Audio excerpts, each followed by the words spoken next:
Bom, muito boa tarde a todos. Antes de mais, agradecer a possibilidade de estar aqui. Estou um pouco nervoso porque tenho que confessar, e isso é transparente um pouco no abstrato que eu mandei para aqui, não é? Porque quando eu mandei aquilo, eu só sabia sobre o que é que ia falar, não sabia como nem de que forma. E então, para mim foi uma defesa por um lado e, por outro lado, também um pouco de surpresa para vocês, aquilo que ia aqui apresentar. E ontem estava na Alemanha e pedi à minha secretária para ligar, para telefonar ao Fernando, para saber se podia apresentar PowerPoint, porque eu não sabia se podia apresentar PowerPoint. E então o Fernando pediu à minha secretária a apresentação, e a apresentação ainda não existia. Estava a ser feita no aeroporto de Dresden e de Frankfurt. Então vamos lá ver como é que isto corre. O que é que eu vou falar? Bom, até aqui eu não tive muita imaginação, porque eu tinha que escolher 3 nomes, escolhi o meu, da minha mulher e da minha filha. O que é que eu tenho aqui? Bom, eu tenho aqui um grafo, um simples grafo, com 3 pessoas e ligações entre essas pessoas. Ou seja, aquilo quer dizer que, por exemplo, a Beatriz, que é uma criança, quando tem qualquer coisa, parte dessa coisa ela dá a ela própria, ou seja, ela não distribui e dá alguma coisa à mãe. Ao pai não dá, só dá à mãe, está bem? Que é a Alice. E o pai recebe da mãe e também dá à mãe. Enfim, estão a ver, o que quer que esteja aqui em troca. Portanto, há um bem e o bem é trocado entre os 3 desta forma. E, portanto, vocês têm aqui, estão a ver, por exemplo, a Alice dá metade do que tem à Beatriz e metade ao Mendes, não é? E, portanto, a Alice, se olharem para aqui, eu pus isto numa forma matemática, enfim, espero que isto não seja complicado, mas, portanto, o B recebe de quem? Recebe metade do B, porque ele dá a ele próprio, e recebe metade do A, porque o A dá ao B e dá também ao M. E o M recebe de quem? O M recebe só metade do A, porque o A dá ao B e dá ao A, está bem? Portanto, o M só recebe metade do A. E o A recebe metade do B, porque o B fica com metade, é egoísta, e recebe tudo o que o M tem, dá ao A, está bem? Portanto, isto é um grafo muito simples, em que estão aqui troca de coisas. Enfim, isto pode ser posto numa forma mais matemática, com matrizes, por isso é que tem que aparecer o vetor, não é? Vai aparecer aqui o vetor. O vetor é isto. É a matriz e os vetores. E, portanto, a Beatriz, se vocês virem, se multiplicarem este valor aqui, é dado por isto vezes isto. Portanto, dá 1/2 de B mais 0M mais 1/2 de A, que é precisamente o que está ali. Só foi posto de uma forma mais simples, mais bonita. Acho eu. Basta ter o 9º ano de matemática. É a única exigência aqui para esta apresentação, é o 9º ano de matemática. Portanto, tem isto aqui, ok? Eu pus de uma forma matemática aquilo que estava ali, as nossas trocas familiares. E se olharmos, se fizermos a seguinte suposição, vamos admitir que inicialmente o B tem 1, o Mendes tem 1 e o A tem 1, ok? Toda a gente tinha um recurso qualquer. E colocamos esse recurso aqui, aplicamos a matriz das transferências entre pessoas e dá novos valores para BMA. E os valores estão aqui. A partir de uma iteração obtivemos estes valores. Ou seja, a Beatriz continuou a ter 1, tal como tinha, o Mendes passou a ter metade do que tinha e a mãe passou a ter 1,5. Está bem? Mas conserva-se, tem ali na mesma soma 3. E se iterarem isto várias vezes, vão chegar por aqui e vai chegar ao fim de muitas iterações, entra num regime estacionário, ou seja, não há mais trocas, aquilo estacionou. E os valores são estes, 6/5, 3/5, 6/5. Ou seja, eu fiquei prejudicado. Nestas trocas todas eu fiquei prejudicado, fiquei só com 3/5 e eles ficaram com o dobro de mim. Então eu, também não sou tolo, o que é que fiz? Disse assim, vou modificar isto aqui de forma a ver se eu consigo no final ganhar alguma coisa. Então o que é que eu fiz? Fui a este gráfico, que era aquele gráfico que nós tínhamos inicialmente, e tirei-lhe esta ligação. Ou seja, eu vou deixar de dar, eu só quero receber. Foi o que eu fiz, era lógico, não é? Então tirei aquela ligação, passei a ter este grafo. Vamos analisar este grafo. Analisar este grafo da mesma maneira. A matriz alterou-se um bocadinho da bocado, porque agora aquele 1 que andava aqui em baixo deixou de haver, porque agora eu não dou nada à Alice. Está bem? Eu agora não dou nada, eu tudo que recebo, mas eu não dou a mim próprio. Percebam que eu para dar a mim próprio tinha que ter aqui um loop como este. Portanto, ou seja, tudo que chegar a mim vai ser perdido. Porque eu recebo, mas também não dou a ninguém, nem dou a mim próprio, e, portanto, é perdido. É como se saísse fora do sistema, está bem? Portanto, é dinheiro, é qualquer coisa, um recurso qualquer na família que é perdido. Se pusermos isto em termos de iterações, se começássemos novamente com 1 e tiramos ao longo do tempo, toda a gente vai ficar com 0. Ou seja, tudo que chegou a mim, perdeu-se. E, portanto, ao fim de algum tempo, tudo se perdeu. Portanto, também não foi do meu ponto de vista, pelo menos não foi a jogada mais correta. Então, eu vou tentar melhorar o sistema. O que é que eu fiz? Assim, não, vou pôr o que chega a mim, eu dou a mim próprio e assim eu devo ficar a ganhar com isto. E então meti ali aquele loopzinho que faz com que tudo que eu recebo se mantenha em mim. Então, indo rapidamente à parte matemática. O que é que acontece? Começamos com uns, eles ficam com 0, eu fico com tudo. Funcionou. Portanto, do meu ponto de vista, isto está perfeito. Eu arranjei uma maneira de todos os recursos que se trocam na família, eu apanho com eles. Só que, imaginem, e vocês vão perceber onde é que eu quero chegar, imaginem que há alguém que diz assim, não, suponhamos que alguém na família que está por cima, ou um avô, qualquer coisa assim, não, isso também não é uma maneira justa de fazer a coisa. Vamos fazer isto de outra maneira. Vamos fazer assim. 80% pode ser dividido desta maneira, mas 20% tem que ser dado igualmente a todos. Para que isto não fique também assim, desta forma, que toda a gente, só um é que fica com tudo. Então, o que é que fizemos? Eu fiz assim, 80% é distribuído desta maneira, chegámos a esse acordo, e 20% é distribuído de maneira uniforme. Ou seja, o recurso que houver é distribuído de igual maneira para os três. Está bem? E isso, em termos matemáticos, dá isto. Portanto, 80%, o mesmo esquema dá bocado, 20% fica como estava. É dado a todos. Está bem? Não tem nada a saber. É tão simples quanto isto. Bom, e se fizermos isto, e iterando novamente, partindo outra vez tudo com uns, o resultado é este. Claro que eu fiquei a ganhar, porque eu fiz isto para ganhar. Eu fiquei com 21 11avos, eles ficaram com 7 11avos e 5 11avos.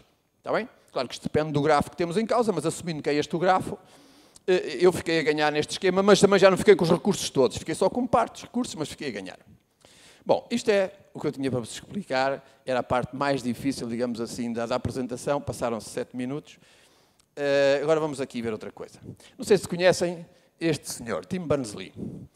Este sujeito é um engenheiro de computação, trabalhava no CERN, na Suíça, em Genebra, e em 1990, ou em 89, mas isto foi implementado em 90, achava que havia muitos recursos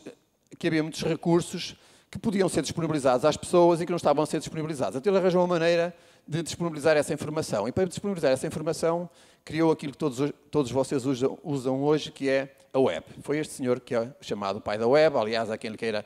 Há muitos fóruns na internet, querem lhe dar... Acham que ele devia ganhar um prémio Nobel, não sabem em que área, não é? Porque não há área para a internet. Mas, enfim, foi o pai da internet, é o pai da web, não da internet. A internet é uma coisa diferente. Portanto, eu estou a falar da web, portanto, é documentos, hipertexto e, portanto, links entre hipertexto, não é? E, portanto, depois nasceu assim, uma coisa deste género, hoje muito mais complexa do que isto é só uma parte do que é a web, mas vocês veem, tem para aqui estas coisas todas ligadas, a Google, o Lycos e o Yahoo e não sei o quê, tudo, isto aqui tudo, links de uns para os outros. E, portanto, a informação estava espalhada, há muita informação espalhada, todos vocês sabem isso, e, portanto, convinha pôr alguma ordem nesta informação, ou pelo menos dizer assim, se eu quiser procurar qualquer coisa, imaginem uma agulha num palheiro, a gente tem que ter uma estratégia para encontrar essa agulha no palheiro. E, portanto, ao longo do tempo começaram a surgir muitas máquinas, aquelas que a gente chama os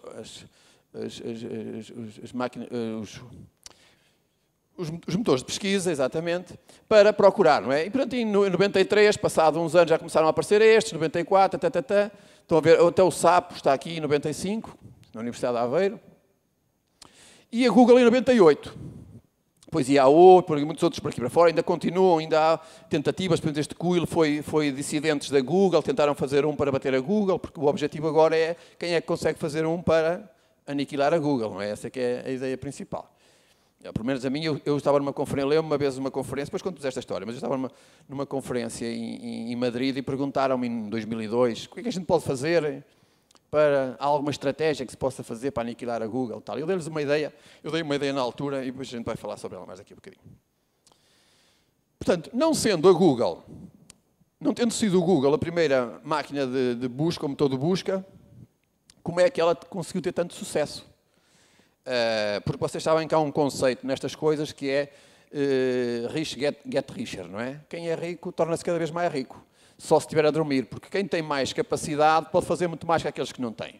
Portanto, se já existiam motores de busca, como é que o motor de busca que parte do zero consegue tomar a liderança? Tomou a liderança porque usou uma nova tecnologia, vamos chamar assim, tecnologia entre aspas. Ok? E então, o paper que eles publicam, o Sergey Brin e o Larry Page, publicam este paper em 1998. Não está aqui a data, mas está aqui, 1998. Ok? Mas eles dizem aqui no paper, in this paper we present Google. Foi um paper para apresentar a Google. Está bem? E, portanto, a anatomia da Large Scale Hypertextual Web Search Engine.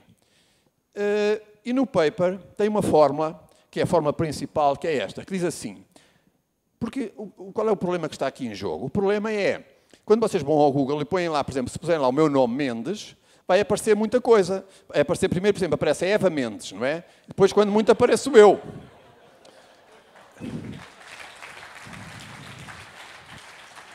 E porquê é que aparece primeiro a Eva Mendes e não apareço eu? Bom, porque ela tem muita gente a apontar para a página dela, muita gente que é influente a apontar para a página dela, com links para a página dela, e eu não tenho. E por essa razão, ela tem um ranking superior ao meu no modelo da Google. E esse page ranking de uma página A é dado por esta forma. O que é que aqui está? Ela diz assim, é um D, que já vamos ver o que é um parâmetro. Depois diz, é o page ranking da página que aponta, por exemplo, para a página da Eva Mendes, a dividir pelo número de outlinks que saem dessa página que está a apontar para a página dela. É uma normalização, não tem importância. E todas as páginas que apontam para a página dela. Portanto, aqui uma soma sobre todas as páginas. E depois tem aqui um fator que é simplesmente 1 menos D. Uma coisa uniforme que não depende de nada do ranqueamento do page ranking das páginas. Bom, eu não sei se isto já vai cheirar alguma coisa ou não. Portanto, eu pus isto aqui de uma outra forma, na forma do grafo, mas para vos explicar. Portanto, está aqui, por exemplo, a página A, a tal página A, eu quero saber como é que ela está ranqueada no conjunto de todas as páginas. E, portanto, ela depende de quem é que aponta para ela. Ela não depende de para quem é que ela aponta. Isso não é importante. Vocês, se forem à vossa página da web, se é que têm uma web page, vocês podem apontar para quem vocês quiserem, que isso não influencia nada o valor da vossa página. Influencia quem aponta para vocês. Portanto, vocês serem uma autoridade, ou seja, vocês serem reconhecidos como são bons em qualquer coisa. E, portanto, a página A tem um page ranking elevado ou baixo, se estas 3 páginas, que são as que apontam para ela, têm um page ranking também elas próprias elevadas. Por exemplo, se a Google apontasse para vocês, isso era o fim do mundo, não é? Isso significava que vocês apareciam sempre no top. E, portanto, este valor, isto é o que está aqui, e aquele parâmetro D, aquela é a forma usada pela Google, e a Google usa o valor 0,85. Ok? Eles escolheram aquele valor, enfim, não sei porquê. Olhem para aquilo que eu fiz no início, com a minha família. Eu pus 0,8, podia ter posto 0,85, era a mesma coisa, e podia ter posto aqui 0,15. Mas olhem para esta forma e olhem para esta forma. É exatamente a mesma forma. Foi isto que a Google fez. Foi esta a grande tecnologia que a Google fez. Foi brincar a distribuir recursos como eu fiz com a minha família. É exatamente a mesma. Isto que está aqui, se vocês olharem do ponto de vista da Beatriz, é o vetor das pessoas que dão à Beatriz, que é isto que está aqui, vezes D, mais 0,2 vezes o valor que a Beatriz tinha. Está feito. É exatamente a mesma coisa. Portanto, quem percebeu aqueles meus 7 primeiros minutos, percebe o que está por trás da Google e entende porque é que eles tiveram sucesso. Ou seja, porque os outros não faziam esta coisa tão simples como isto. Okay? Portanto, é preciso estar no sítio certo, com a ideia certa e no tempo certo também. Basicamente foi isto que aconteceu. A sorte deles foi estar em Stanford e alguém os empurrar, dizer assim, avançai. É aquele empurrãozinho que é importante às vezes, porque ideias, certamente há muitas ideias interessantes, falta às vezes alguém que acredite e que lhe dê o apoio suficiente para avançar. E, portanto, como eu vos disse, eles não foram os primeiros a partir nisto. E, portanto, não sendo o primeiro a partir, é muito difícil de conquistar a liderança. E eles conseguiram. Bom, eles estão aqui, o Larry Page e o Sergey Brin, não é? Isto era o Google na primeira versão, hoje não é nada disto. Quer dizer, mais complicada, quer que por baixo já tem mais serviços e não sei o quê. E, de facto, no início, quando o Google apareceu, ele só fazia isto. Vocês punham aqui qualquer coisa e aparecia. Punham ali o nome e aparecia depois uma lista de coisas por ali para baixo. Aquilo que vos falei há pouco de Madrid, quando me fizeram essa pergunta, só me ocorreu uma coisa. Aquilo que me ocorreu que era possível para destornar a Google era criar páginas que fossem boas, que fossem importantes em determinados tópicos, sei lá, medicina, futebol, etc, etc. De tal forma que quando eu pusesse aqui futebol, a Google apontava, por exemplo, essa página que era a melhor em futebol. Mas uma vez entrando nessa página que era a melhor em futebol, a estratégia era, uma vez que já está, que eu consegui atrair para aqui a pessoa, agora eu posso pôr também aqui uma máquina de pesquisa ao lado. E, portanto, se ele tiver que pesquisar alguma coisa quando estiver dentro da página de futebol, em vez de ele voltar para trás, para a Google, ele pode usar logo aquela que está ali. E desta forma, estão a perceber? Desta forma, eu pensava que era possível destornar a Google. Claro que eu nunca implementei a ideia, nem nunca a testei, se calhar até nem era possível. Mas o que é certo, eu não quero passar já para aqui, mas o que é certo é que a Google deve ter apercebido disso e não é por acaso que eles hoje têm milhares de serviços. Tem, não tem? É o Google Earth, é o Google não sei o quê, é o Google Mail, é o Google disto. Eles compram empresas de vídeos do YouTube. Porquê? Porque eles perceberam que tendo determinadas coisas tópicos que são importantes, eles mantêm as pessoas lá. Essa que foi a minha ideia que eu tive em 2002, mas eu não implementei, não é? E, portanto, vocês conhecem isso, não é? Conhecem isso bem, que eles hoje têm o Google Mail, o Google Earth e por aí adiante, todos esses serviços possíveis. Aliás, eu estive em Stanford em dezembro e tenho colaboradores na Google e tenho colaboradores no Departamento de Computer Science e encontrei-me, por exemplo, no corredor com o jovenzinho que vendeu o YouTube à Google, não é? Que está a fazer doutoramento neste momento. Imagina em Portugal um indivíduo tenha ganho milhões a vender qualquer coisa, que tem 25 anos, o que é que ele estava a fazer? Papua no Algarve, Ferrari, etc. Ele está a fazer doutoramento. É essa filosofia que às vezes as pessoas não entendem, não é? Quer dizer, ele fez aquilo...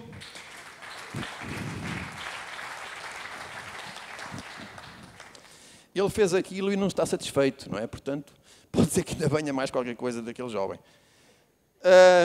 Agora, coisas engraçadas sobre o Google. Não sei se conhecem isto, mas quando põem no Google, se puserem assim, miserable failure, o que é que aparecia? Aparecia George Bush.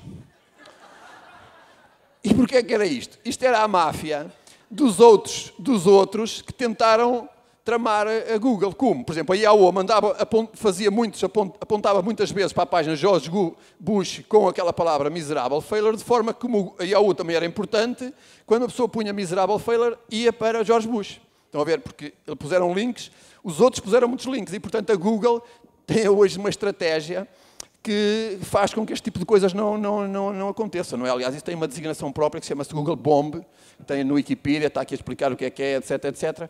Porque muita gente, para tramar a Google, aponta de sítios, cria muitas páginas que apontam uma determinada página e ela torna-se top no ranking e, portanto, aparece lá, às vezes não tendo significado nenhum, não é? Eu sei que há uma outra que é, se puser, como é que é? French... Portanto, as vitórias na guerra da França. E o Google faz umas sugestões, às vezes quando a gente se engana a escrever, ele faz umas sugestões em cima, corrige aquilo que a gente escreveu e tal. E quando se põe isso, vitórias da França, no Google ele diz assim, tenta corrigir para derrotas da França. Portanto, foi alguém que andou a brincar com aquilo. Bom, depois o Google tem coisas engraçadas. Eu não estou aqui a defender o Google, né? Só gostei da ideia, mais nada. Mas, por exemplo, em 2004 eles puseram a empresa na bolsa, digamos assim, e o objetivo deles era obter este dinheiro aqui. Mas não deixa de ser engraçado porque este dinheiro é o número, se vocês conhecem o número de NEPA, ele está ali e era precisamente aquele número que eles puseram. E tiveram muito mais que aquele número, tiveram muito mais que aquele valor. Mas é engraçado porque o próprio Google não é um com 100 zeros, não é? Portanto, eles gostam destas brincadeiras assim com números. Bom, e estes são os serviços que eu vos falei que eles hoje têm, não é? Que é uma coisa impressionante e que os vai manter sempre no top. Portanto, que eles estão sempre a arranjar novos serviços que mantêm sempre lá as pessoas ligadas a eles e esse é o objetivo. Bom, eu fico por aqui.